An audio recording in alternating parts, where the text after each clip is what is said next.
guide and direct this sermon. Help us to seek your face here, to listen to what you would say.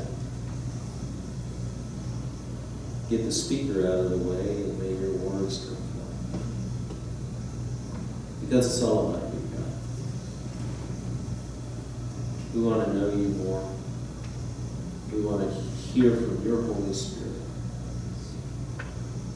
We want to be changed, Lord, by you. So God, quiet our hearts and open our minds. And help us to hear you. Christ. Amen. You may wonder why I chose that video today. And the reason was I like her perspective. She's a young girl, but she doesn't let that limit her.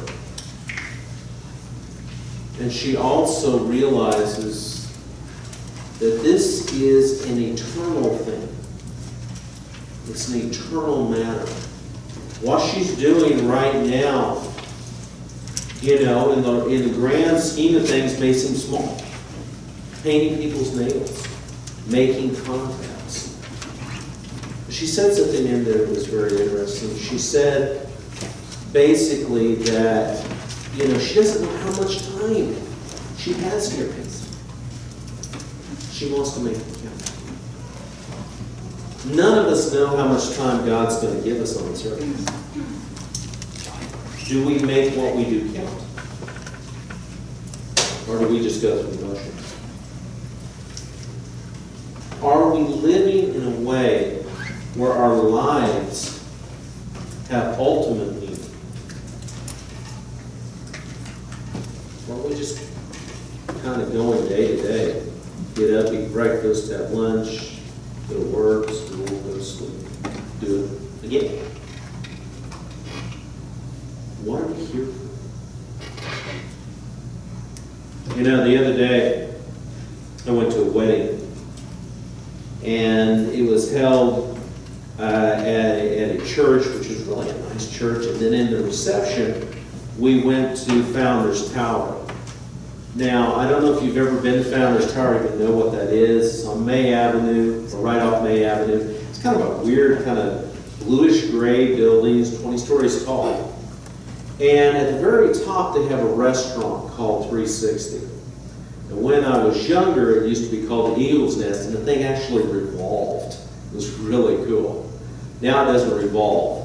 But you can still walk all the way around, and at 20 floors up, with all of those windows around, you can see really everything in the area. You can see Lake Hefner, you can see all the roads and places. And I grew up, actually, or at least the first few years of my life, right in that neighborhood, right in the shadow of Founders Tower. And I could actually look out and see, you know, where I used to live, or at least the area where I used to live. It's pretty cool. But you know what I noticed from doing that is my perspective is different from up there than it was when I was down in the streets. Because down on the streets, you know, you're kind of confined with what you can see. You can only see what's kind of in front of you, just kind of around you. And it seems to take a lot longer to go from this point to this point. You get up that high, you see how close things are. You see how interrelated and connected things are in a way that maybe you've never seen before. It's called a vantage point, a higher vantage point. Being able to look at something from above and see it below and see it completely different way. Our memory verse is Genesis 50:20. And this is Joseph, and he's talking to his brothers. And if you remember the story, right? Joseph's been sold into slavery. And now he's risen through basically he's been placed in Egypt. And somehow, through the miracles of God, he ends up now second in command over all of Egypt. And when he finally sees his brothers again, after all this time, they're absolutely terrified that Joseph is just going to take revenge. He's just going to kill him. But those are Joseph's words. He says, you intended to harm me, and they did.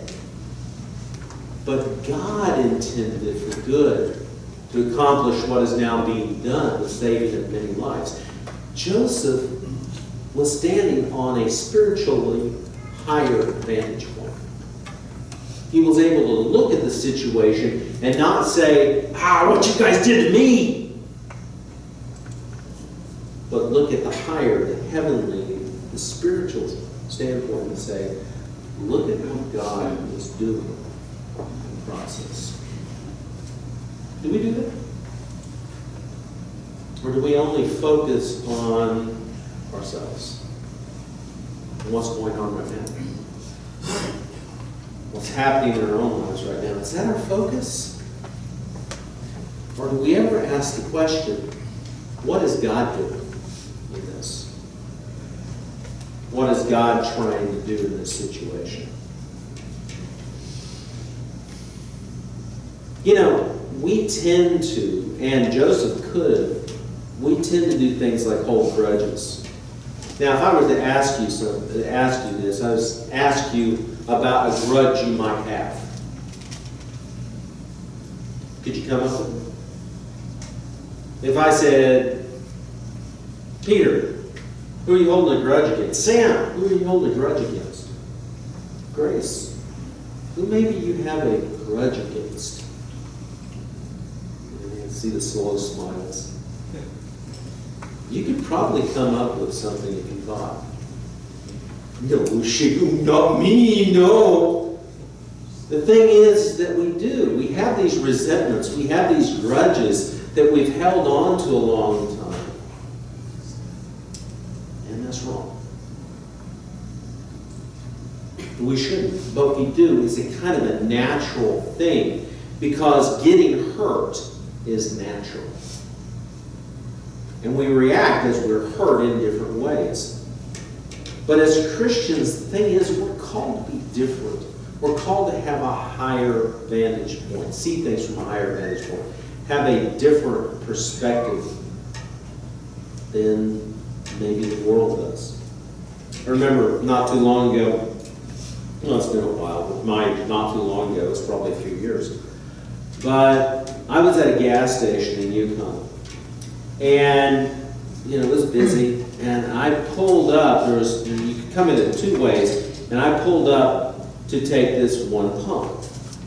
But I didn't realize that there was another guy who had come in here, and he was waiting for that same pump. Well, I took the pump, and this guy whipped in. He's an old man. He's got his wife there. I say old. Older than me, okay? Anybody older than me is an old man. Anyway, this old man gets out, and he's livid, and he starts cussing and pointing at me, and I'm like, whoa. And so I offer him, I'll back up. You can go first. He gets in his car, drives off. And I'm thinking, man, why is this guy angry at me? What's the deal? But on reflection, I have to think, it probably wasn't really about me. What was going on in this guy's life that would cause him to react so violently to such a situation? What was in this man's life that was causing him to be so volatile? And maybe I need to pray for him. Rather than hold a grudge, rather than getting angry at it myself, I need to let that go. And ask God to work in this guy's life. And to help him, because obviously he's got some issues. Something is going on. Every action has a reaction. And when someone hurts us, we tend to either retaliate, shut down, or transfer. You know what I mean by transfer, by transference of anger? I'll give you an example. Rover the dog is having a bad day because that cat that just moved in next door, that cat is just all uppity. And so Rover the dog is on the porch. And the mailman comes by. And normally Rover just, whatever, the mailman. But this day, because Rover's upset, he bites the mailman. The mailman leaves. Oh, stupid dog. And he's all upset. It's like, he's just... And so he's driving around. He's not driving necessarily that carefully all the time. He comes to a mailbox, still thinking about it. And he yanks the door open, throws the mail in, and slams the door of the mailbox. But in so doing, he breaks the door of the mailbox. And all the mail just kind of goes out on the ground. He roars off. Now, the mailbox had a hinge on that door that wasn't good anyway, and he just kind of finished the breaking. But the wife comes out who is at that residence, and she sees all this mail on the ground, and she sees the door just hanging from there, and she gets all upset. She grabs the mail, she goes in, and she talks to her husband and says, I told you to fix that. We need to either fix it or buy a new one. He's sitting at his breakfast going, and she's just railing at him. So he finishes his coffee, burns his tongue, gets real upset, goes to work, grumbles at his employees. And one of his employees is an under manager, and he just kind of rips into him. Everything you do is wrong. I don't know why I keep you here. You're just a burden to this company. Well, the under manager, he goes on. He gets on. Oh my goodness. He walks in, and his wife is cooking pot roast. He's like, pot roast again? How many times do we have to have pot roast? Why can't we have something better than pot roast? I get so tired of pot roast. Why are you making pot roast? Wife is like, fine, I'll make something else. And she starts working, and she's angry, and she notices that the trash is overflowing. And she's told her son to take that trash out. Son Peter. And he has not taken that trash out. And so she gets really upset. And she says, Peter! Come here, take the trash out! Peter comes in. He's going out, and he slips a little bit and everything. And he trips over Rover, who happens to be on the porch. Stupid dog! And kicks Rover. It's the cycle, right? That's transference. Now, most of those circles aren't that easily to see or complete, right? But you see what happened in that? Someone hurt someone, and so they hurt someone else. Is that ridiculous? That happens all the time. Someone does something to us, we have a bad day, we take it out on somebody else. Right? Every action has a reaction. And when we get hurt, we either get back at the person that hurt us, we either transfer it to someone else, or sometimes we just let it build up inside. And we resent them. And we have this grudge. And it ends up hurting us. Someone gets hurt. So are we locked into this cycle? Do we have no choice? Is that how we have to live? I get hurt, I hurt someone else.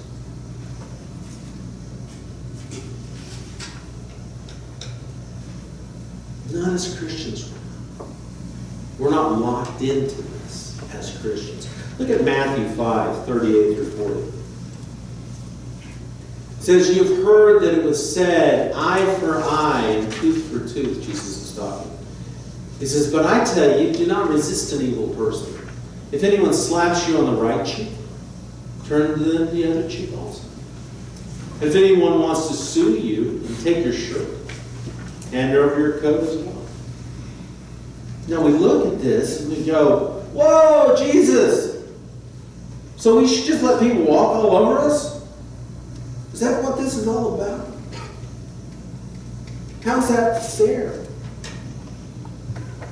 The thing is, in the context of the whole Bible, I don't think the teaching is that evil should never be resisted.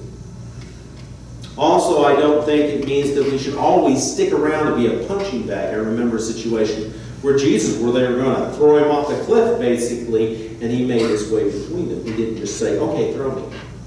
Right? But I think the principle here is that basically we don't take revenge.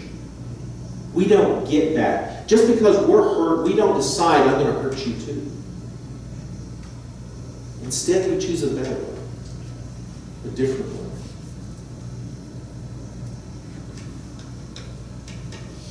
You might say that getting back is God's job. In fact, he says that, right? He says, revenge is mine. Vengeance is mine, saith the Lord. It's his job to deal with that. It's not ours. We need to have a higher vantage point. We're told to have transformed minds, to have the mind of Christ and be conformed to his image. And that means seeing things from that higher vantage point. In October, I'm going to New York for a conference, and I found out where it was, so I went into Google Street View, and I was able to look at the place, etc., and see where actually we were going to have a meeting. But as fun as that is, what I really like to do is take the satellite view. I like to go up and see where that is in connection to other places. Right? I like to be able to see the bigger picture because then I can orient myself. Then I know really where I need to be. For the Christian, the higher vantage point means seeing things as God would have us see them. In this situation, when you got slapped, in this situation, when you got hurt, in this situation when someone called you a name, how does God see that situation? Not how you see it right now. But what is the higher vantage point? I've been reading this book, and I shared a little bit on Wednesday night, something from it. It's called Stand Firm by Dave Brandon. He's a writer for Our Daily Bread, etc. And it's from the book of Philippians. Some really interesting stuff, and after I finish, anybody wants to borrow it, you're more than welcome to. But then he's talking about Paul's situation, about how Paul, is in prison. He's writing the book of Philippians from prison. And, that's not the greatest situation to be in jail, to be chained up. But Paul, ironically, saw his situation not like a victim, but he saw it from a higher vantage point. Look at Philippians 1, 12 through 14.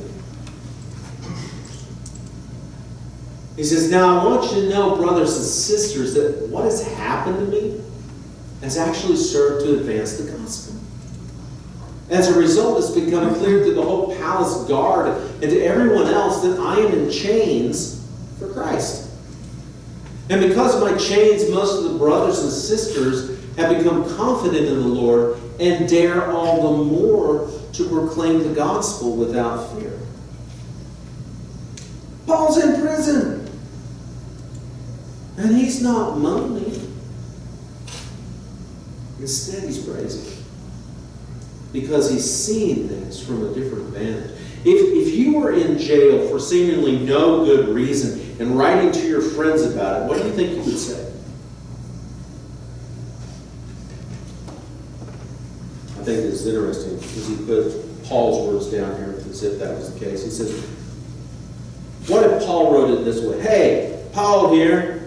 As you know, I'm stuck in prison. It's not pretty. Did you know that I'm tethered to a guard all the time?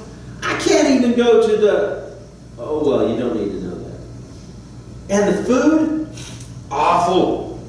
Most of the time, I don't feel like eating. And these guards, they really should consider taking a bath sometime. This is no fun at all. Sure wish I'd never come to Rome. A lot of good it's done to me to be a missionary. I mean, that could have been Paul's attitude. He could have had that idea.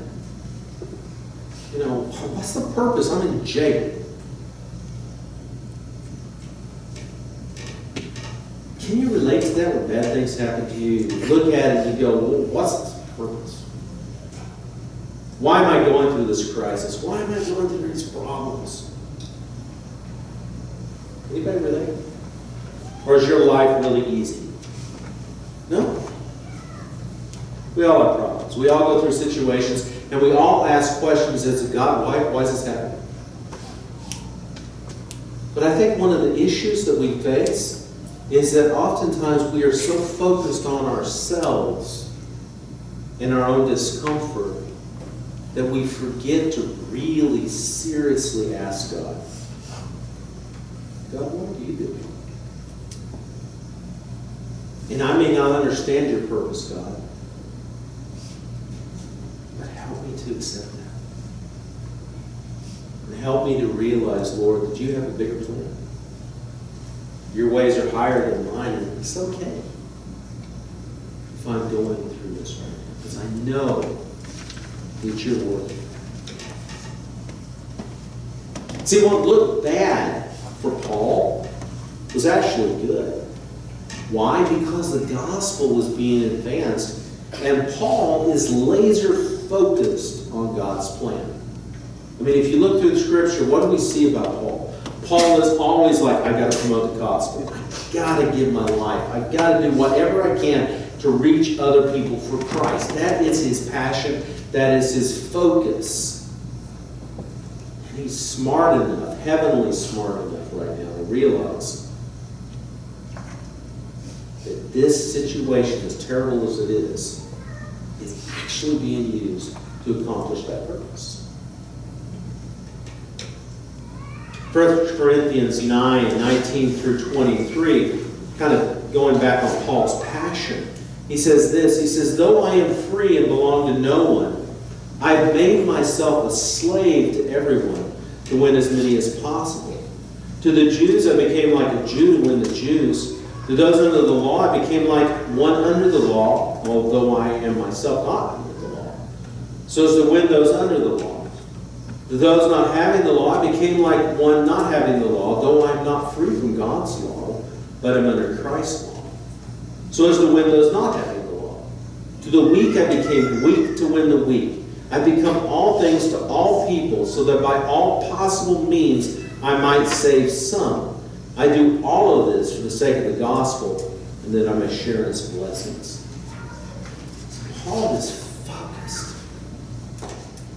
And so something like this, some hardship like this, Paul's reaction is like, man, it's cool. It's cool. No problem, man. I can dig it. I can handle it. I can sit in these chains. It's no problem. Y'all go do the work. He's all right with that. Because he knows the work is going forward. The humiliation, the stares, the discomfort. All of these are bad. But for Paul, I think possibly the worst are the chains, because he's being sidelined. You know, Paul is one of these guys that he always takes the lead, right? He's always out there. He's always trying to get things done. He's always the first one to share and not letting someone else take the job. And now he's sidelined. Anybody watch the Women's World Cup? No? Oh, well, you missed them. Women's World Cup in soccer is good stuff. Okay, the U.S. women's team, we won again. All right? We won again. These ladies can out-dribble you. Out-dribble me. Well, maybe not me. I'm just No, definitely.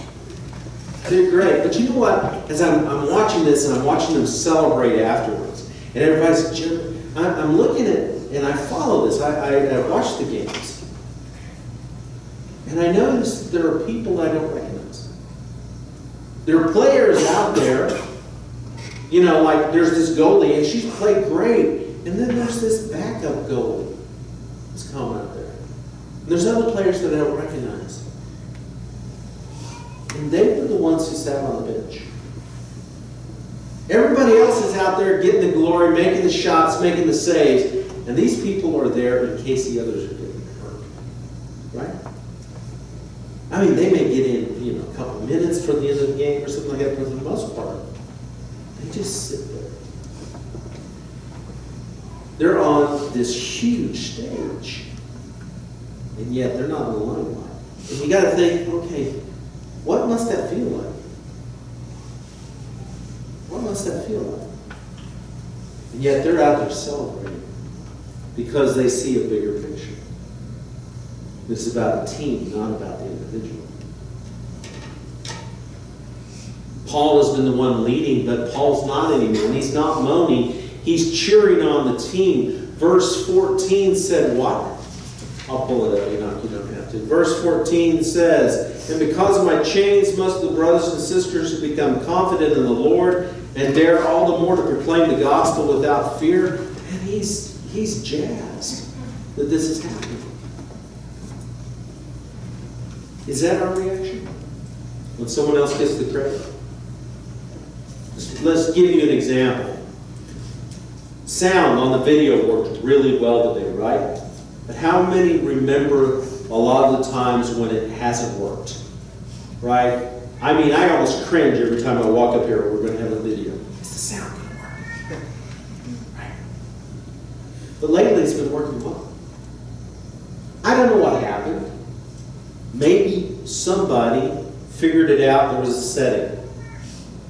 But now we don't seem to have very many problems anymore. But what would happen? Let's say that it did someday. They figured it out. You figured it out. You were on sound and you were fiddling around sometime and you did that setting. Hey, it's going to work. And the next Sunday someone else comes in and does sound.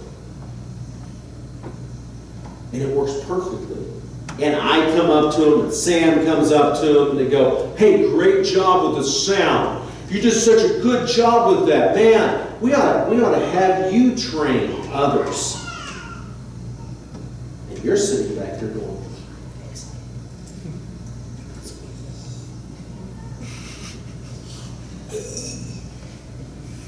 and you have a choice. You can go, "Oh, Pastor John, Sam, it wasn't him. It was me." That looks really good, doesn't it? Or you can go, "How dare you get prayer?" You can do that. Or you can just be happy about the fact that, hey, this sounds working. Praise God. You see, we are called to that last one. The higher vantage point. We often read Romans 8:28 only one way. Romans 8:28 says this, "And we know that in all things God works for the good of those who love Him, who've been called according to His purpose." And when we translate it exactly that way, it means what? You know? Yeah, He's always working for our good. And I believe that that is a valid translation. But you know that that verse can be translated from the Greek another way? Let me read you the second translation, the alternate. "That in all things God works together with those who love Him to bring about what is good." Changes things. He works with us who love Him to bring about what is good. It's not about us. It's about the good.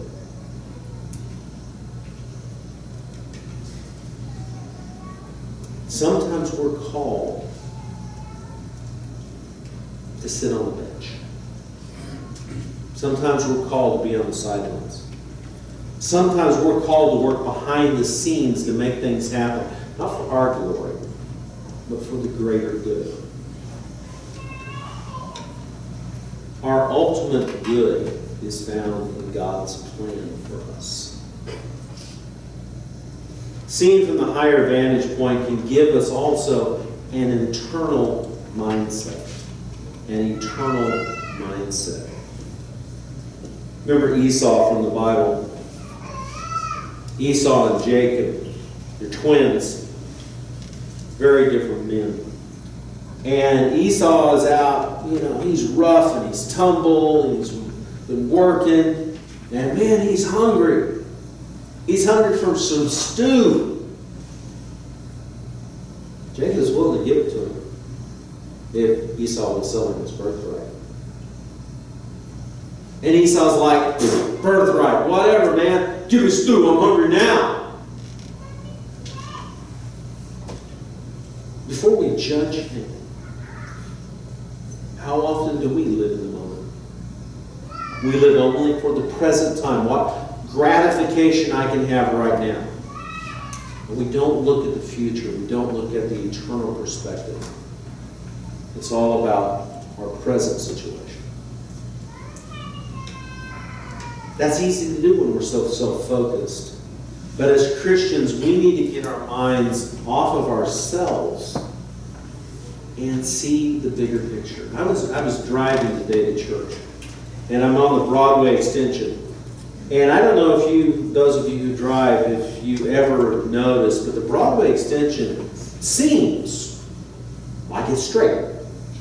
Right? Edmond, Oklahoma said, straight line. It's not. It seems that way, but it's not. And I was reminded of that today as I'm driving along. I'm driving toward Edmond. Yes, Peter, you can do it. I'm just imagining it like okay. Driving toward Edmond, I'm on the Broadway extension, and I see one of those hot air balloons. They're out on a Sunday morning. It's a hot air balloon, and it's to my east as I'm driving down the Broadway extension. So I'm thinking in my mind, oh, it's to the east. But I get a little further down the road, and I look up again, and it's closer, and now it's over on the west of the highway. Now, did it suddenly just go across? No, they move fairly slowly. The thing is that if you actually look on the map, the road curves.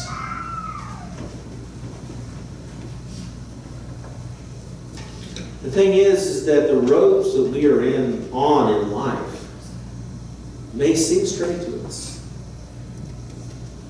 But they may be curving in different paths, taking us in different directions. Our perceptions of what's happening may be skewed. That's why we should not be bound by our present viewpoints of our situations, of what's going on in our life. Look higher. Have the eternal mindset. Realize that what's happening now is a season. What's going on right now is for a moment, but really in the long shot, what does it mean from an eternal standpoint? Paul had this. Look in Philippians 1, 15 through 18. He says, it's true that some preach Christ out of envy and rivalry, but others out of goodwill. The latter do so out of love, knowing that I'm put here for the defense of the gospel. The former preach Christ out of selfish ambition, not sincerely, supposing that they can stir up trouble for me while I'm in chains. Well, what does it matter? The important thing is that in every way, whether from false motives or true, Christ is preached. And because of this I rejoice, and yes, and I will continue to rejoice. Paul hadn't planted the Roman church. It had been in existence for years before he got there. It had its own leaders. But when Paul arrived, he stirred up some jealousy. Some of the people were just not that happy that Paul had come into town.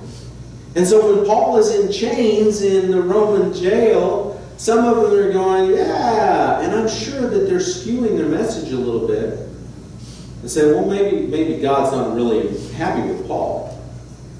Let me tell you, about Christ, though, and how he can make your lives happy. Others are not jealous of Paul and are preaching. But both sides are preaching Christ.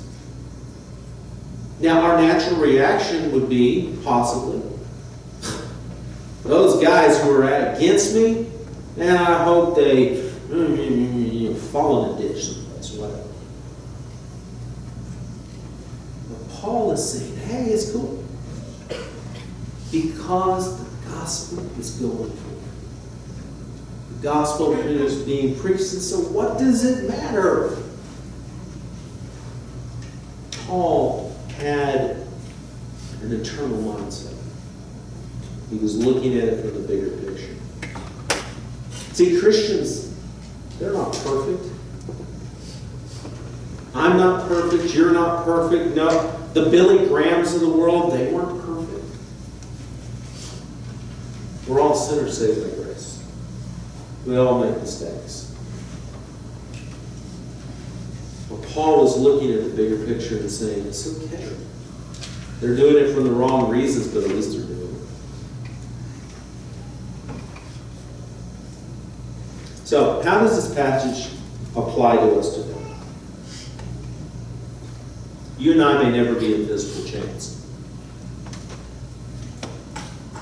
But I bet there will be situations where we are curtailed. We are bound from doing the things that we would like to do. We will face hardships. In those hardships, when we are going through tough times, are people going to see us complaining? And it's, it's a poor, pitiful me.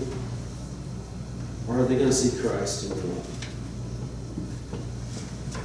Do they see Christ even in the hard times with you? People may hurt us, they may betray us, they may take advantage of us. Will we see things from the higher vantage point? From God's perspective? The thing is, in doing so, you and I may gain something really, really great. An eternal mindset. Christ's mindset. And that can make all the difference in our lives. Amen? Yep. Let's pray. Father God, thank you for your word. Thank you for the attitude that Paul had. May we have a similar attitude. May we realize, Lord, that it's not about us, it's about you. It's about eternal things and not our present discomforts, hardships. Lord, may you be God. You're always God, but help us to see that. And let you be in control of our lives. Help us to not be overcome by the chains, but instead thrive knowing that we are in your will. In Christ.